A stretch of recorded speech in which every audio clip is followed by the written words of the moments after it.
कक्षा 10 गणित एनसीईआरटी प्रश्नावली 3.5 के अंतर्गत आज हम वज्रगुण विधि पढ़ेंगे। ये हमारा वीडियो का पार्ट नंबर 1 है 3.5 का। और इसकी जो पिछली प्रश्नावली है यदि वो आपने नहीं देखी है तो आप अपने हमारे चैनल पर जाइए और वहाँ पर प्लेलिस्ट मिलेगी। आप प्लेलिस्ट को ओपन कीजिए, आपको क्रम से सारे वीडियो मिल जाएंगे। ठीक, तो आज हम करेंगे वज्रगुण विधि प्रारंभ। ठीक, तो रहेगी अपनी वज्रगुण विधि। ठीक, यहाँ तक हमने प्रश्न कर लिए थे पिछले पार्ट में। अगले प्रश्न जो वीडियो था अब रहेगा हमारा वज्रगुण विधि। ठीक, तो जी अपना प्रश्न है, क्या है कि क्या दिया है प्रश्न में, निम्न रैखिक समीकरणों के युग्म में से किसका अद्वितीय हल है, किसका कोई हल नहीं है, या किसके अपरिमित रूप से अनेक हल हैं। यदि अद्वितीय हल की स्थिति बनती है, यदि हम इनको हल करें और हमारी स्थिति अद्वितीय हल की बनती है, तब उसे वज्रगुण विधि से हम हल करेंगे। 3 कंडीशन रहेंगी, एक अद्वितीय हल की वाली, एक कोई हल वाली नहीं, और एक अपरिमित रूप से अनेक वाली। यदि अद्वितीय वाली स्थिति रही तो हम उसे वज्रगुण विधि से हल करेंगे। यदि कोई हल नहीं वाली स्थिति रही या फिर ये अपरिमित रूप से अनेक हल रहे, तब हम उसे वज्रगुण विधि से हल नहीं करेंगे। 3 शर्त रहेंगी। कौन सी रहेंगी? 3 शर्त, जैसे कि ये दिया है।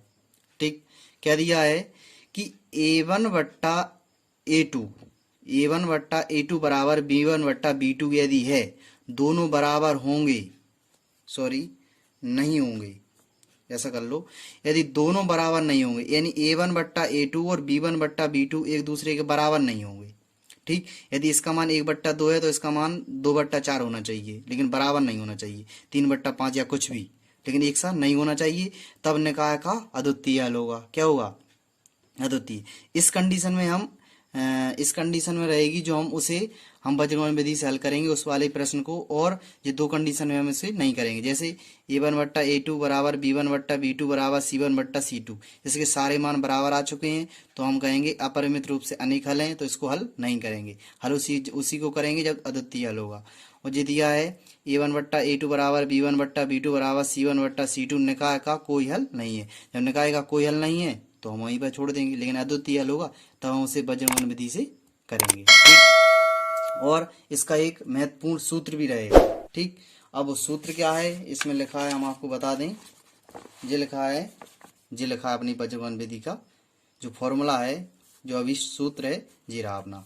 x बट्टा B1 C2 minus B2 C1 बराबर y बट्टा C1 A2 minus C2 A1 बराबर 1 बट्टा A1 B2 minus A2 B1।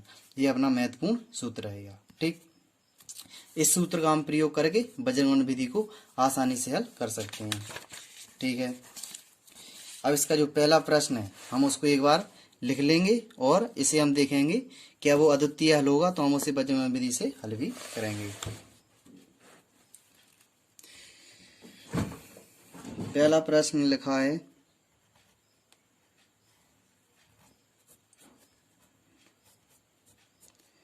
ये लिखा है x माइनस 3y माइनस 3 बराबर 0 और 3x माइनस 9y माइनस 2 बराबर 0।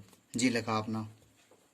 ठीक, अब इसे समीकरण नंबर हम 1 मान सकते हैं, इसे समीकरण नंबर हम 2 मान सकते हैं। ठीक, अब हम क्या करेंगे कि इस x का गुणांक कितना है? 1, y का गुणांक कितना है?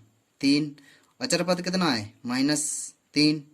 ठीक, यहाँ पर x का गुणांक कितना है? 3, y का गुणांक कितना है? -9, अचर पद कितना है? -2।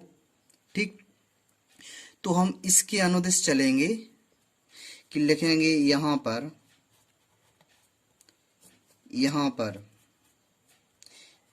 कुछ दिए हैं हमारे पास मान। क्या क्या दिए हैं कि यहाँ पर A1 का जो मान रहेगा, क्या रहेगा? जो A1 का जो मान रहेगा वो x का गुणांक रहेगा। कितना रहेगा? 1। और जी रहेगा अपना B1 का, और B1 का मान रहेगा वो जी रहेगा -3, और C1 का जो रहेगा मान वो रहेगा जे भी -3 है और जे भी अपना -3, जे हमने लिख दिया। जे 1 का रहेगा, जे 2 का रहेगा, और जे रहेगा अपना ए टू का मान कितना होगा, जे होगा 3, और B2 का मान कितना होगा, यहाँ पर लिखें, यहाँ पर B2 का मान होगा -9, और यहाँ पर C2 का मान कितना होगा, C2 का मान होगा -2। इस तरह हमारे जो मान थे वो निकल कर आ चुके हैं। एक बार फिर से बता देते हैं, इसके जो गुणांक होंगे वो हमारे मान रहेंगे। A1 का मान 1 हो गया, B1 का मान -3 हो गया, और जो अपना C1 का मान है ये आ गया अपना -3 जो अचर है। और वही का वही प्रोसेस चल रहेगी। x का गुणांक है 3, सो ये हो गया। y का गुणांक है -9, सो b का हो गया, और ये अपना C2 का मान 0 रहा। ठीक, हम चेक करेंगे, करते हैं चेक कि A1 बट्टा A2 बराबर कितना दिया है। A1 का मान है 1, और B2 का मान कितना, A2 का मान 3। ठीक, और B1 बट्टा B2, तो B1 का मान है अपना -3, और B2 का मान है अपना -9। माइनस से माइनस कट जाएगा, 3 त्रिका 9, तो जो हो जाएगा 1/3। कितना हो गया, 1/3। और C1 बट्टा C2 का मान कितना है, C1 बट्टा C2 का -3 बट्टा -2, माइनस से माइनस कट जाएगा तो बचेगा 3/2। यानी कि A1 बट्टा A2 का मान आ गया 1/3, B1 बट्टा B2 का मान आ गया 1/3, और C1 बट्टा C2 का जो मान है वो आया 3/2। ठीक, तो हम लिखेंगे कि A1 बट्टा A2 बराबर B1 बट्टा B2 तो है, लेकिन जो C1 बट्टा C2 है वो बराबर नहीं है, तो हम नॉट इक्वल टू कर देंगे C1 बट्टा C2। और इस कंडीशन में क्या बनता है अपना, इस कंडीशन में हमने बताया था कि A1 बट्टा A2 बराबर B1 बट्टा B2, और C1 बट्टा C2 नहीं है, तो उसके कहेंगे कि निकाय का कोई हल नहीं है। जब निकाय का कोई हल नहीं होगा तो वहीं पर प्रश्न खत्म हो जाएगा, हमें वज्रगुणन विधि करनी ही नहीं है। ठीक, तो हम लिखेंगे कि अतः निकाय का कोई हल नहीं है, कोई हल नहीं है। इस तरह हमारा प्रश्न पहले का पहला कंप्लीट हो गया। ठीक, इसका द्वितीय हल नहीं है तो हम इसे आगे नहीं करेंगे। ठीक, अब इसका दूसरा प्रश्न है, कौन सा है, ये लिखा अपना 2x + y बराबर 5, 3x + 2y बराबर 8। इस प्रश्न को भी हम लिखेंगे, देखते हैं द्वितीय हल होगा या नहीं, देखते हैं क्या होता है इसके साथ। ठीक,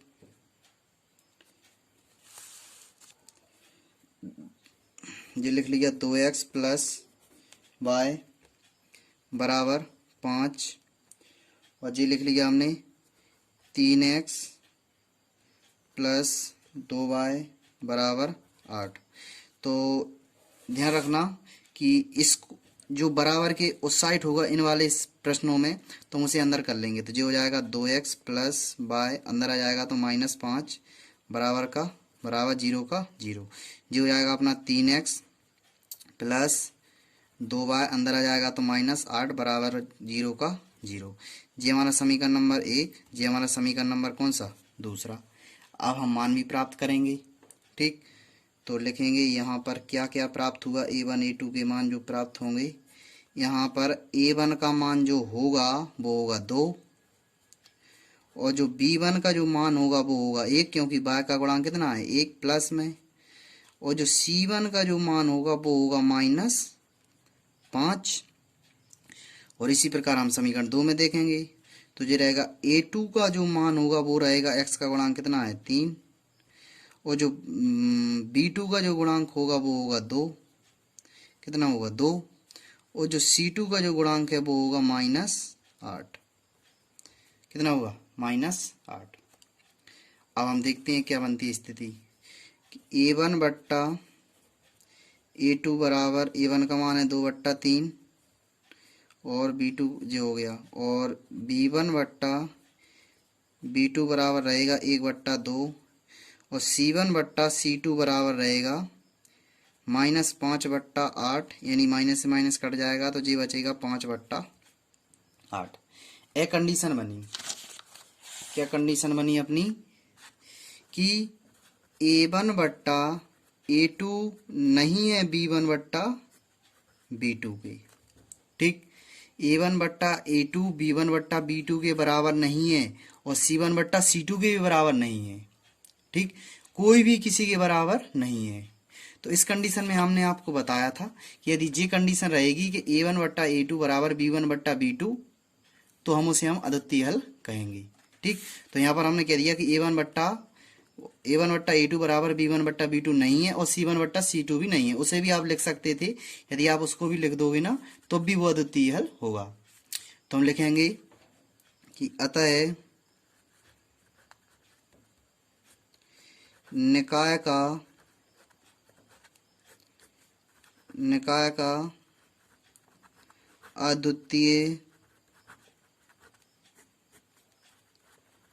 अद्वितीय हल होगा। निकाय का अद्वितीय हल होगा। ठीक, ये हो गया। तब हम वज्रगुणन विधि से हल करेंगे। ठीक, इधर करते हैं, वज्रगुणन विधि से हम इसको हल भी करेंगे। वज्रगुणन विधि द्वारा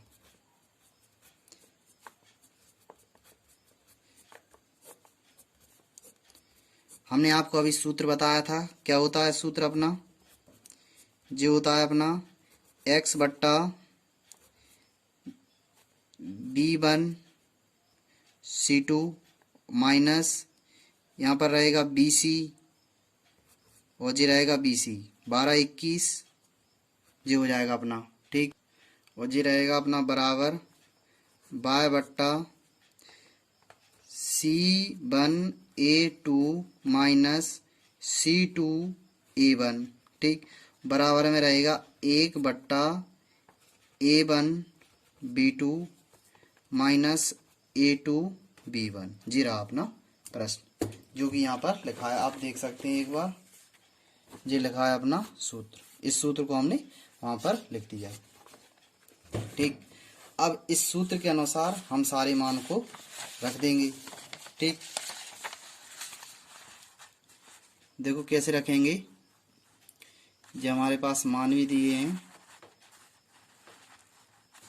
तो जो हम रखेंगे कि x तो x रहेगा अपना।